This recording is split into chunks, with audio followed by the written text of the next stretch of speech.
Hi అండి, నా పేరు స్వరూప. నేను ఒక చిన్న కాన్సెప్ట్ ఎక్స్ప్లెయిన్ చేస్తాను.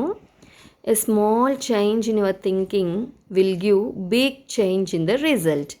అది ఎలాగో చూద్దాం ఎగ్జాంపుల్తో. చూడండి, 9 + 9 = 18. ఓకే, ఇప్పుడు చూడండి, 9 × 9 = 81. సో ఇక్కడ నేను నెంబర్స్ చేంజ్ చేశానా? 9 నెంబర్లో 9 ఉంది. ప్లస్ పొజిషన్లో మల్టిప్లికేషన్ పెట్టాను. రిజల్ట్ ఏమైంది? 18 కాస్త 81 అయ్యింది. ఎన్ని ఫోల్డ్స్ మనకు వచ్చిన రిజల్ట్ అన్నది డెవలప్ అయిపోయింది. ఇక్కడ మీరు బాగా అబ్జర్వ్ చేస్తే మనము ప్లస్ అండ్ మల్టిప్లికేషన్ సింబల్ని ఒకసారి బాగా అబ్జర్వ్ చేయండి, చూద్దాం. సో మీరు ప్లస్ సింబల్ బాగా అబ్జర్వ్ చేశారనుకోండి, జస్ట్ ఒక 2 లైన్స్, ఒక లైన్కి ఇంకో లైన్ క్రాస్గా ఉంది, రైట్?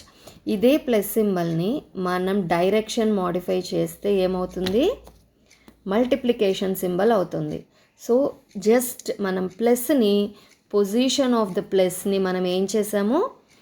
పొజిషన్ ఆఫ్ ది ప్లస్ని జస్ట్ చేంజ్ చేసాము, అది మల్టిప్లికేషన్ సింబల్ అయిపోయింది. మనకు వచ్చే రిజల్ట్ 10 ఫోల్డ్స్ అన్నది పెరిగిపోయింది. So change in your thinking, A small change. ఏంటి? ఇలా మనం థింక్ చేస్తున్నాము.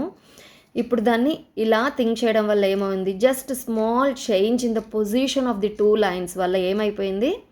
రిజల్ట్ అన్నది చాలా మారిపోయింది. ఓకే, సో మన వే ఆఫ్ థింకింగ్ కూడా చిన్న చేంజ్ చేసుకుంటే దానివల్ల వచ్చే ఫలితాలు చాలా పెద్ద మార్పులు వస్తాయి. మన లైఫ్లో హ్యాపీనెస్ ఉంటుంది. So change your thinking, have a happy life. Bye.